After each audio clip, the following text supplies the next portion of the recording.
Welcome to another episode of the Invisible Marketer Podcast. I'm your host, Coena, and in this episode, I sit down with a really great friend of mine. Her name is Deb Montpet. She is an amazing business and creative coach who helps businesses and entrepreneurs close the gap in their marketing. In this episode, Deb talks about her unique process of mindful attraction marketing and how it has helped businesses close the gap in their marketing and allow them to start operating more efficiently and attracting their best fit clients. If you would like to get access to today's show notes, please visit invisiblemarketer.com/Deb. Let's dive on in. Queen, thank you so much for having me. I've been around for quite a while, several decades. I worked in corporate, and then I decided around the pandemic to jump into the entrepreneurial space. I still do my corporate. I have a content marketing business in my corporate world. And then I decided that I really wanted to open things up to the entrepreneurs and really help them with their businesses. I did a lot of studying and working with mentors and taking courses and webinars and dozens of things. And I decided that there were some gaps missing. And I realized that there were a couple of things. Everything's so complex. It doesn't have to be this complex. People are missing the idea of connecting and how they're connecting. So I came up with a process called mindful attraction marketing. And I always say that I help people with their talk, COT, before their talk, TALK. So it's how they think, what they're offering, and how they communicate it. And it goes into basically the core desires of a person as an entrepreneur, which a lot of people miss. And everybody says you need to dig deeper into their pains and desires. But I realized that there really are three things that people want.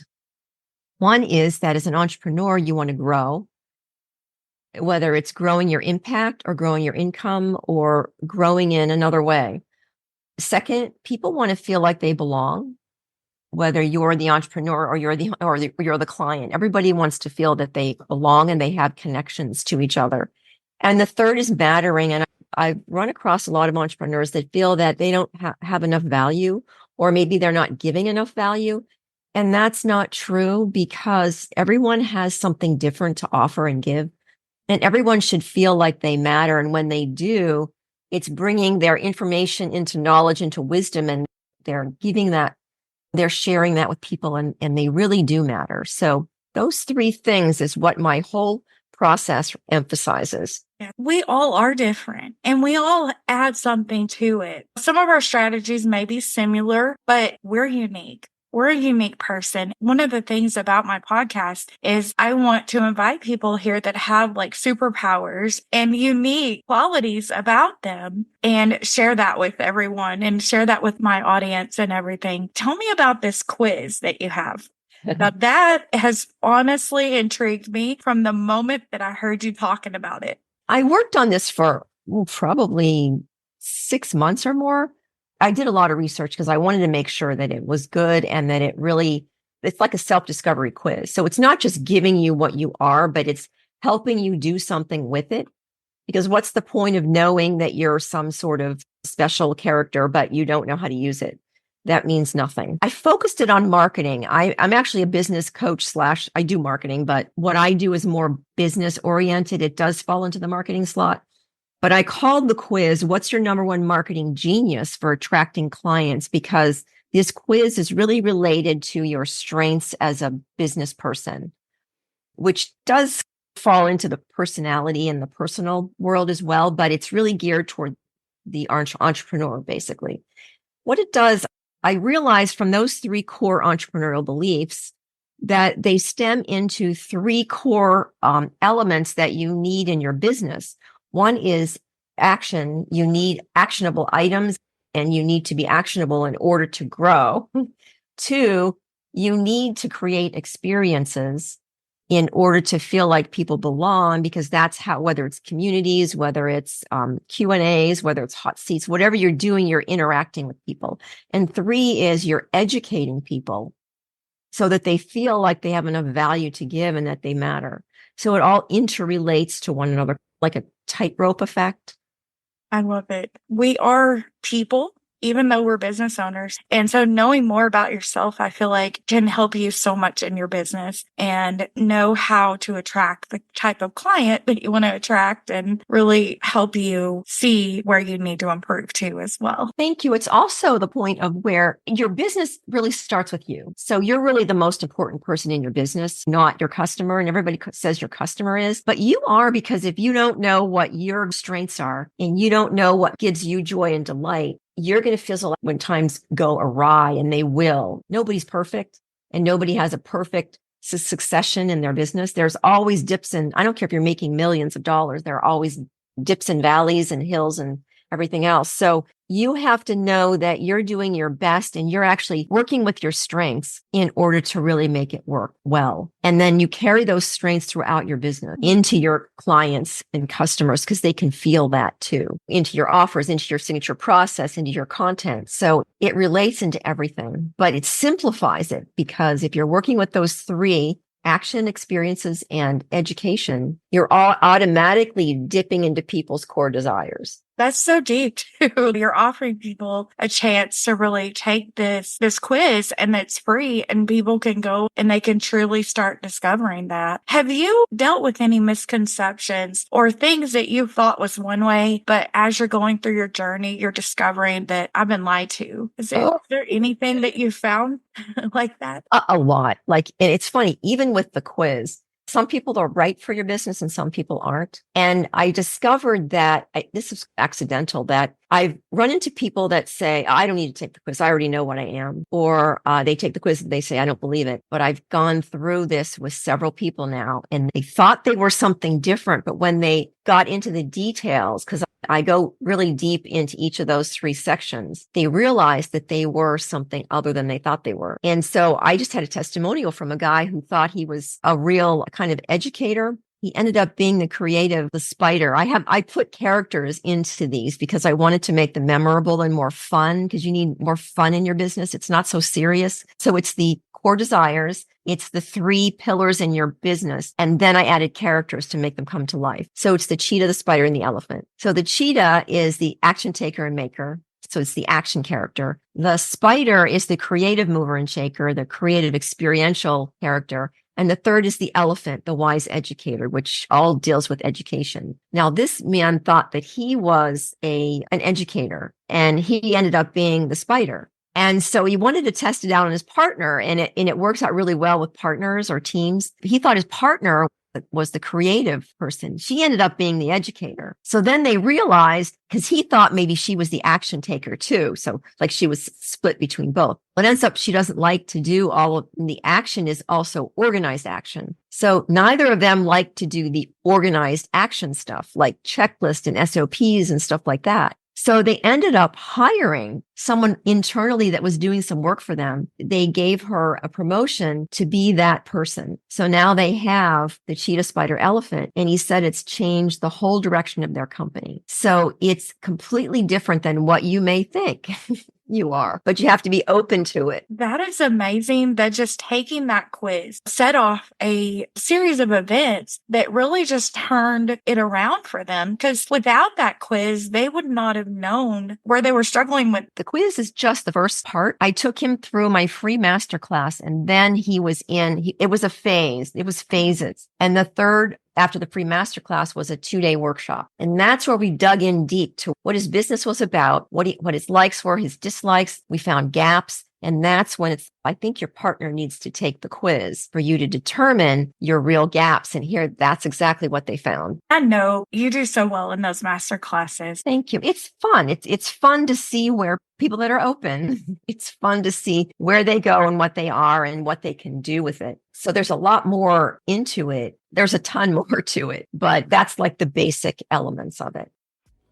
Are you enjoying today's episode and feeling inspired by the stories and the strategies that you are hearing? I would like to personally invite you to be a part of a community that is filled with people from all walks of life. Inside of there, you will discover a welcoming space filled with fellow introverts and entrepreneurs who share their knowledge, exchange ideas, and support each other's growth. Whether you're a seasoned entrepreneur or you're new to this journey, our Our community is here to empower you every step of the way. You can gain access to exclusive training, insightful discussions, and valuable networking opportunities by joining our community today. Let's collaborate, learn, and grow together. Head on over to community.invisiblemarketer.com and become part of our amazing family. I get the feeling that social media is changing and there's things changing online. I feel like the reach that we've had in several years ago compared to now, it's changed so much. And the landscape in social media has changed. As far as you and your business, how do you adapt to those changes and become innovative and work through different strategies so that you can stay ahead of the game? I don't think you could ever be tied to one, because I've jumped around quite a bit because even algorithms keep changing. Your best fit client, I call them your BFCs instead of best friends, your best fit clients, but they change too as your seasons in business change. So you may be starting out and you have one best fit client, but then you realize that's not who you really want to work with, or maybe that's not the best fit. So then you move to the next phase. So it's like you're moving. Your business is in phases or seasons, as well as all the social media stuff. And I've tried a lot of different things, and it's not easy. And it's not as easy as most people say it is. If you have a really big following, that's one thing. But the thing is, you don't need to have a huge following. If you have the right following, you only need, I can't say how many people, but you don't need thousands of people. Doug says all the time, I wouldn't want a calendar full of sales calls. A limited amount of people gives you better results, and you can actually have more impact. You can really get to know what each and every one of those is struggling with compared to if you had thousands. You couldn't do as much as you wanted to if you had that many people, without a team anyways. You really can't. And I've been in some big programs, and that's why it's taking me a couple of years to get this going, because I was directed to go in a different direction, which I didn't really want. My heart wasn't there. I didn't want to do it. I did it because that's what I knew, and that's what they were telling me that I should do. And then I realized, what am I doing? Like, that kind of doesn't make sense. And that's when I took a step back. You can really tell in your heart which direction you should be going. Sometimes you don't, but you have to be careful of people telling you what to do. And that's why knowing your strengths is a big deal. Some people don't think it is, but it really is, because it can really guide you whether or not you're doing certain types of content, what platforms you want to go on to. Like, it can guide you through those things, especially the types of content that you're putting out there. If you don't like to write, you shouldn't be writing every day. You should be doing podcasts, or you should be doing videos. If you don't like to do videos, people do force themselves and then they end up being good at it, but it can take a while and it can be very frustrating. So if you're going that route, make sure you put in things that you like doing as well. Like, for instance, being a spider, which I am, a creative mover and shaker. I found out in my studying that consistency is not a trait of a creative person, because we get very bored after a while and you have to keep moving. And I can be organized to a point, but I'm not a fanatic organizer. It drives me nuts. So I have to find somebody to help me out with that. Like the CRM stuff, I can do it to a point, and then like my brain is fried. And it's not anything to do with me. And I realized that. I always thought, oh my God, what's wrong with me? But there's nothing wrong with you. It's just, that's the way you were built, and that's the way you were made to think like a creator. So what you have to do is you have to move your body, shift your environment, do something that moves your energy level to the point where you know you need to take action and you need to do things. So if I put some creative elements into my action taking, it makes me do things. Like, for instance, someone said that if I'm doing a webinar, I need to start out with an Excel spreadsheet, which immediately starts giving me the hives. So instead of sitting there, which I was doing for hours trying to figure this out on an Excel spreadsheet, I just jumped right on Keynote and I did my whole presentation within a half hour, 45 minutes, maybe an hour. That's with all the slides, all the images, type, everything, text, everything. So it's like you have to think in different terms, but once you know what you are, then you can make adjustments. I joined this introvert group this morning. There's groups on Facebook that are all about introvert. How did I not think of this before? So I get on there and I'm seeing people express how they're feeling every day. Oh, wow. And it's so powerful because they're like, what is the one thing that you don't like about being an introvert that surprised you? Or sometimes I think differently. And it's so true. I'll have ideas and then it's like nobody else around me has those ideas either. And so I used to always think of that as like a curse. Like I'm just stupid because my idea is different than every other person. But you know what? That is honestly, and I've learned as I'm going through and trying to find my superpower, trying to find my strengths and embrace them as an introvert, I've discovered that's one thing that really is like my superpower of thinking differently. We don't have to be like everybody else. We can discover our own path and what works for us and our skills and our abilities. I love that you're saying this. I honestly do. I'm like you because I've been different all of my life. And I've had people tell me they thought that I was nuts. Even with this new business and the quiz and the concept, I still hear people saying, that's not going to work. What are you doing? What are you wasting your time on that for? If you just listen to the last testimonial, this guy changed his whole business around and he's thrilled. So might be a different process and you may think I'm crazy, but you can't take that away. I'm used to it. I go for my head, but you have to be different to stand out. You can't be the same. And even a lot of these programs, there's not one way to do things. You have to alter them to what you feel good about doing. And it's not woo, it's reality. It's life. My biggest thing is just pick one method and stick with it and see it out until you find that it does not and is not going to work. I feel like if you try to focus on 5,000 different ways to do it and you keep getting distracted, you're not going to get anything accomplished. So I feel like just one path, just take it and see where it goes. I did that. And I used to have a 7-step process, which was crazy. It drove me crazy and it was hard for other people to wrap their heads around it. And so I'm all about simplifying and sticking with as much as you can with one path throughout and then expand from there because it's too confusing. What role has mentorship played in your journey? It's really important because you can't see your own blocks. It's hard to see things sometimes because you're too close to it. And you need someone from the outside to look in and say, oh, why are you doing this? Or you could do this better. Or you have to be open to feedback. But it really helps to get a second set of eyes and experiences on what you're doing. I even feel like the community that we're in is almost like mentors for me because everyone has their own struggles and I'm learning so much from them and I'm being inspired with personal development, inspired to discover yourself, like you're saying, as far as really looking at your business and you yourself. So I get inspired by the community and they're almost like my mentors. You learn so much from everybody and having that good community, sometimes that's all you need besides one mentor and then all the community to help you. You get that roadblock sometimes where you're not confident, but then you have a community that's supporting you and celebrating your wins with you. And that's getting you over that confidence that maybe a coach or a mentor could have helped, but you're getting it through the community. I think you need 2 types of mentors, if you want to call them both mentors, is a person that's at your level, a person that's above you, because you need to learn from them. And you could even have someone that you could help so that you can figure out what your strengths are in terms of helping people. So it's almost like a 3-level tier.